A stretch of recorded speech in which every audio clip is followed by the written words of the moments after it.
Neste vídeo vamos dar continuidade ao vídeo anterior desta série e de imediato passarmos depois para o Bootstrap.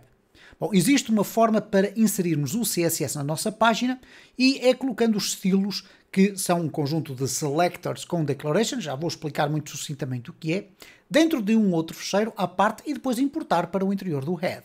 Bom, neste caso nós temos aqui este nosso HTML, o index 1, que contém então aqui cores, tem aqui algumas formatações e todos estes estilos estão aqui definidos dentro deste bloco style, que nós podemos inclusive aqui colapsar.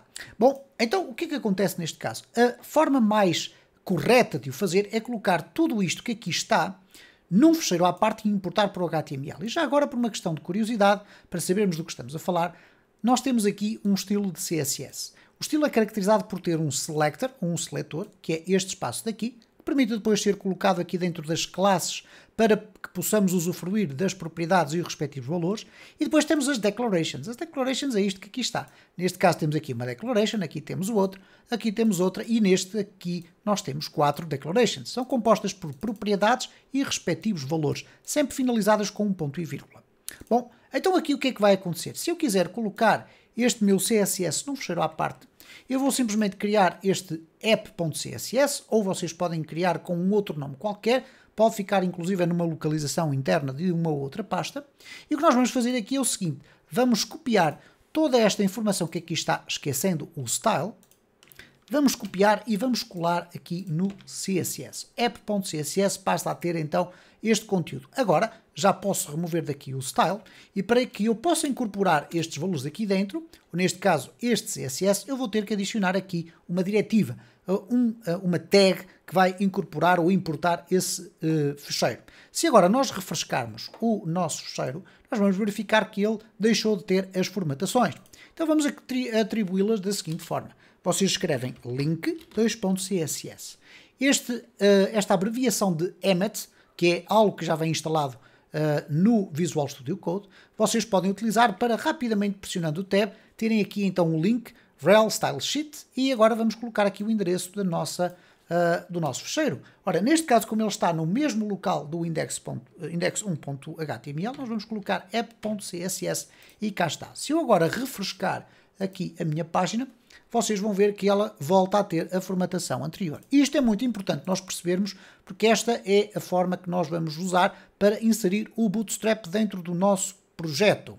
E neste caso também é sempre aconselhável dizer e fazer adicionarmos o nosso próprio CSS. Isto é, não há nada que nos impeça de adicionarmos o Bootstrap e depois um ou vários fecheiros de CSS nossos. Para quê? Para nós podermos acrescentar outras classes dentro da nossa aplicação. Se queremos utilizar cores diferentes, etc., nós podemos fazê-lo. Bom, vamos então muito rapidamente passar aqui para o exemplo do Index 2. Para adicionar o Bootstrap 5 à nossa página, nós podemos fazê-lo de duas formas.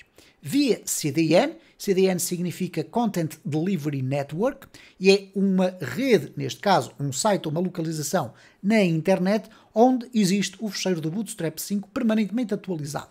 E nós podemos colocá-lo aqui, e automaticamente ele é incorporado através da rede. Ou então, ali o ponto 2 diz que nós podemos descarregar os fecheiros para uma pasta do nosso projeto e depois importar da mesma forma como fizemos aqui, importar para o interior da nossa aplicação. Qual é a vantagem de um e a vantagem do outro e vice-versa, há desvantagens também. Bom, via CDN, tradicionalmente nós estamos a utilizar sempre a última versão do Bootstrap. Poderá acontecer em algumas CDNs que ele especifica qual é a versão concreta que nós queremos utilizar.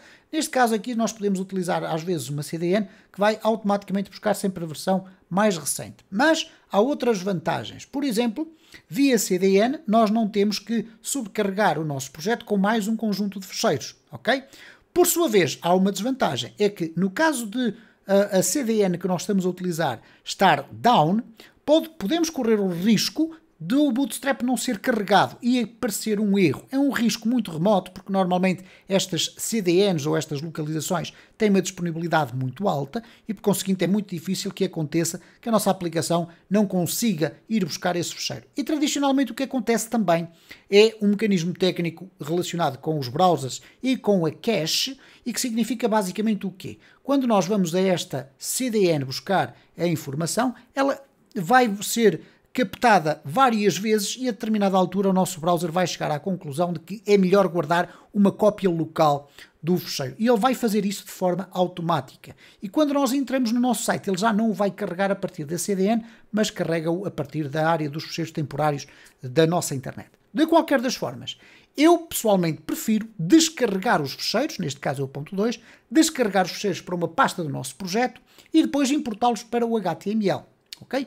É isso que eu prefiro fazer. Vocês podem fazer das duas formas, eu vou mostrar das duas formas. Para isso, o que é que nós vamos fazer aqui? Eu tenho aqui uma estrutura de um fecheiro de HTML com títulos e um botão. Se nós formos olhar aqui para o aspecto visual que tem agora antes de adicionarmos o Bootstrap, nós vamos verificar que temos aqui letras com serifas, sendo que as serifas são estes elementos que acontecem aqui. Eu vou aqui ampliar.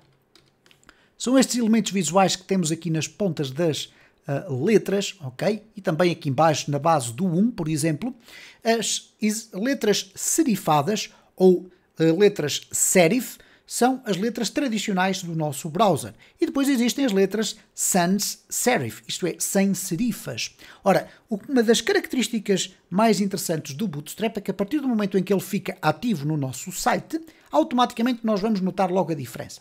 E então, para isso, vamos entrar pela primeira vez no site do Bootstrap. Se vocês procurarem por getbootstrap.com, o site vai ser mais ou menos com este aspecto. Vai ter aqui um botão para download, vai ter aqui uma área para nós podermos ir para a documentação, vai ter aqui um conjunto de informações sobre as versões mais recentes do Bootstrap. Quero chamar a atenção aqui para um aspecto que é importante. E nós vamos mergulhar aqui um bocadinho na documentação só para vos informar de algo que pode fazer a diferença na utilização desta biblioteca.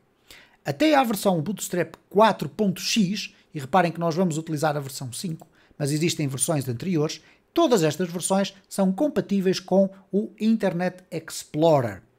Ora, no caso do Bootstrap 5, isso já não acontece. Nas versões anteriores, o Bootstrap tirava partido da utilização do jQuery. O jQuery foi deitado fora, literalmente, por parte desta nova versão. O que significa que o JavaScript que é usado no Bootstrap 5 não tem qualquer dependência do jQuery. Mas vejamos aqui muito rapidamente Browser and Devices. Se nós formos olhar aqui aos Browsers and Devices, ele vai nos dizer aqui o que é suportado e o que não é. E reparem que aqui o Internet Explorer aparece aqui referenciado a dizer que o Internet Explorer já não é mais suportado. Se quiserem desenvolver uma aplicação que seja compatível com o Internet Explorer, seja ele a versão 11, a última versão, não há qualquer problema, vocês terão que então que optar pelo Bootstrap 4. Ora, devo dizer-vos que não é exatamente assim, porque já há vários projetos a trabalhar na retrocompatibilidade, isto é, podermos usar o Bootstrap 5 ou praticamente tudo aquilo que existe no Bootstrap 5 em aplicações que possam correr no Internet Explorer. Vocês poderão perguntar, mas quem é que usa nos dias de hoje o Internet Explorer? E a resposta é muito simples.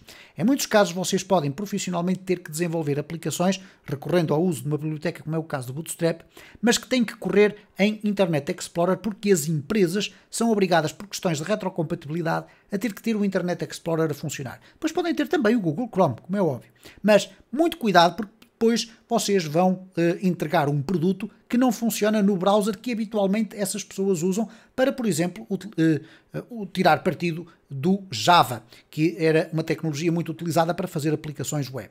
Então, muito cuidado com isto. De qualquer das formas, eu acho que é seguro dizer-se que a esmagadora maioria das pessoas já não usa o Internet Explorer e, portanto, vocês por aí estão seguros. Bom, vamos então aqui regressar ao site inicial e eu vou-vos mostrar como é que vocês chegam então aqui à parte que interessa, que é onde é que nós vamos buscar o Bootstrap. E agora vou-vos dizer aqui várias coisas que vocês podem eventualmente não conhecer. Em primeiro lugar, nós temos a ideia de que o Bootstrap necessita de um fecheiro de CSS e de fecheiros de JavaScript. E não é exatamente assim. Então reparem no seguinte, eu vou aqui à documentação. Na documentação ele tem aqui uma introdução, mas tem logo aqui o CSS. Ora, o CSS e o JS, sendo Cascading Style Sheets e JavaScript, ele diz que são necessários para nós colocarmos nos nossos projetos. Sendo que, neste caso, eu vou copiar aqui este espaço. E onde é que eu o vou colocar? Bom, dentro do meu projeto, eu irei colocá-lo aqui. Simplesmente assim. ok? Vocês poderão perguntar, mas porquê que existe aqui esta integrity? Bom, esta é uma chave, aquilo que vulgarmente nós chamamos de checksum, que basicamente permite tornar ou certificar de que este fecheiro está de facto na localização correta. Caso contrário, nós vamos ter um erro. Normalmente as pessoas têm a tendência de apagar isto que aqui está, mas muito sinceramente eu acho que vocês devem deixar ficar se utilizarem uma CDN. Reparem que neste caso o Bootstrap 5.0.2 vai ficar aqui. Ora, a partir do momento em que nós gravarmos neste caso a CDN desta forma, significa que nós vamos ficar sempre com a versão 5.0.2. Quando sair uma nova versão, isto não se vai atualizar de forma automática, ok? Mas de qualquer das formas, então nós temos o Bootstrap, a parte do CSS incorporada. Vamos verificar agora, se eu refrescar aqui a minha página, que tem ainda aqui os estilos de HTML tradicional, se eu fizer um Ctrl+Shift+R para fazer um hard reload, reparem o que é que aconteceu.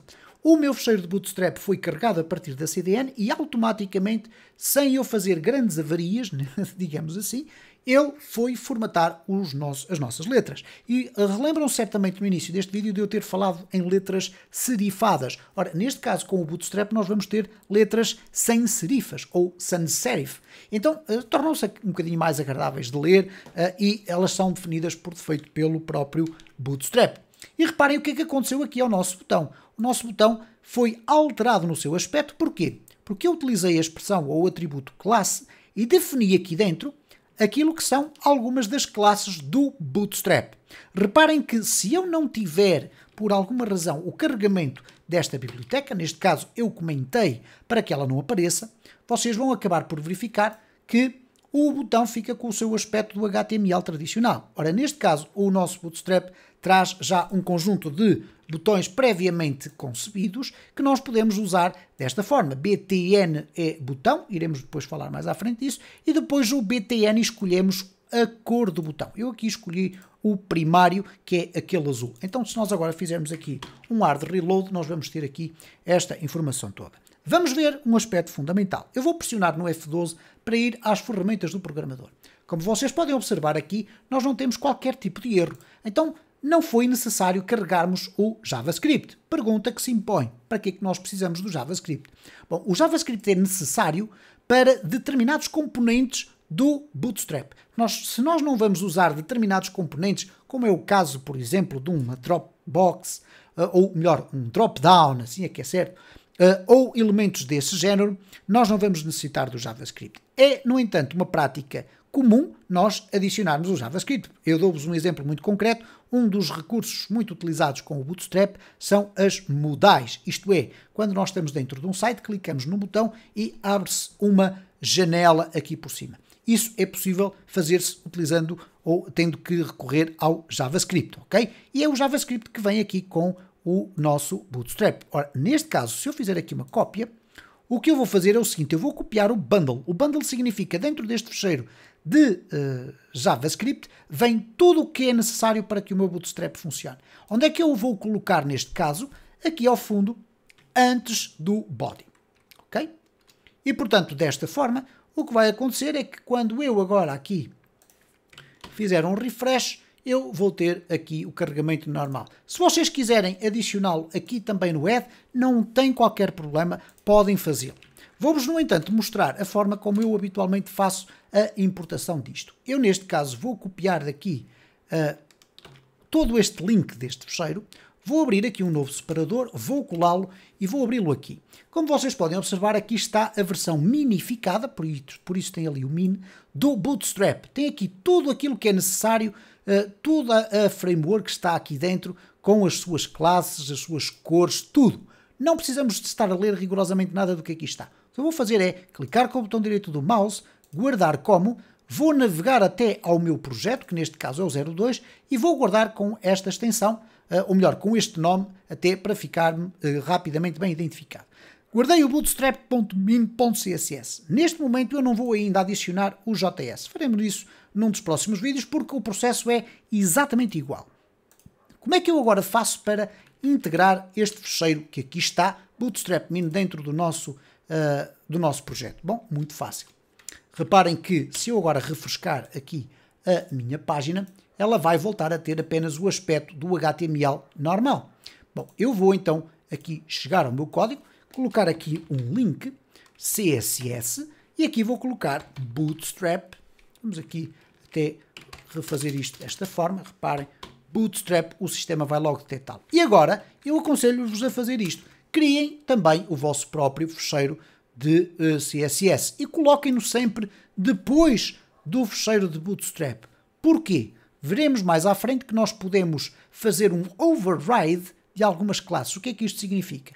Que o Bootstrap pode trazer, por exemplo, uma cor primária já previamente definida e nós, com o nosso CSS, podemos alterar essa cor. Ok? Mas isso são assuntos mais para a frente. Bom, se eu agora refrescar tudo isto, Ctrl+Shift+R, vocês verificam que o sistema está novamente com o Bootstrap. Mas se olharem aqui para as ferramentas do programador, vai aparecer aqui este erro. Não foi possível carregar o tal de um fecheiro bootstrap.min.css.map. Bom, este fecheiro .map resulta de um mecanismo que é utilizado pela criação do Bootstrap, que é um mecanismo de SAS, compilação de CSS. E nós não vamos entrar nessa área mais técnica, eu vou-vos dizer como é que vocês fazem para remover este erro daqui sem qualquer problema. Para isso vocês vão ao vosso fecheiro de Bootstrap, vão deslocar todo o vosso cursor até ao fundo e vão simplesmente eliminar este comentário que aqui está. Vão limpar, vão guardar, Ctrl+S para guardar tudo. E agora, quando formos aqui refrescar, Ctrl+Shift+R, vocês vão reparar que o Bootstrap está a funcionar no que diz respeito ao CSS, nem sequer o JavaScript está aqui incluído e o erro desapareceu ali daquele espaço.